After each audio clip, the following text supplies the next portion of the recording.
Стоит жаркая погода, дожди не обещают, а урожай района под угрозой. На базе ООО «Тойма» в Кукмаре прошел семинар по вопросам обеспечения сохранности урожая. Здесь справляются с засухой благодаря специальной технологии листовой подкормки. Также при помощи лабораторного оборудования проверяют каждое растение на наличие необходимых микро- и макроэлементов. Есть возможность проводить анализ на месте. Верные показатели выдаются в течение 40 минут. Это дает колоссальный эффект, и таким образом вот мы сегодня увидели, наши сельхозтоваропроизводители, они по этому направлению будут сами уже у себя применять опыт, который сегодня увидели. Общество с ограниченной ответственностью «Тойма» производит и применяет гуматы, которые ускоряют процесс впитывания растениями питательных элементов. Как отмечают специалисты, эту добавку активно применяют в любых условиях. Возможно и применение гумата в комбинации с другими полезными для растений минеральными веществами. Кормление скота в течение года также зависит от урожайности зерновых и других культур. Глава района Сергей Дмитриев отметил, вследствие засухи начались спекулятивные действия по продаже сена за более высокую цену. Личные подсобные хозяйства,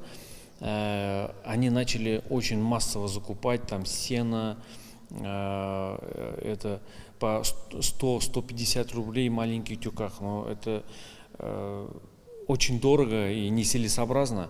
У нас есть кормовые центры в районе, у нас есть два хозяйства, это Вахитово, Урал, они даже фасуют мешки, наши личные подсобные хозяйства могут у них покупать, она намного эффективнее сегодня, чем покупать сено.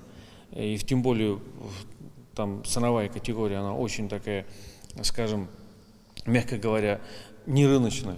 Сегодня многие хозяйства продолжают повторную листовую подкормку, надеются на изменение погодных условий, делают все возможное для сохранения урожая. Динара Хабибуллина, Марат Сабирзянов, Азат Нигматуллин. Новости Татарстана.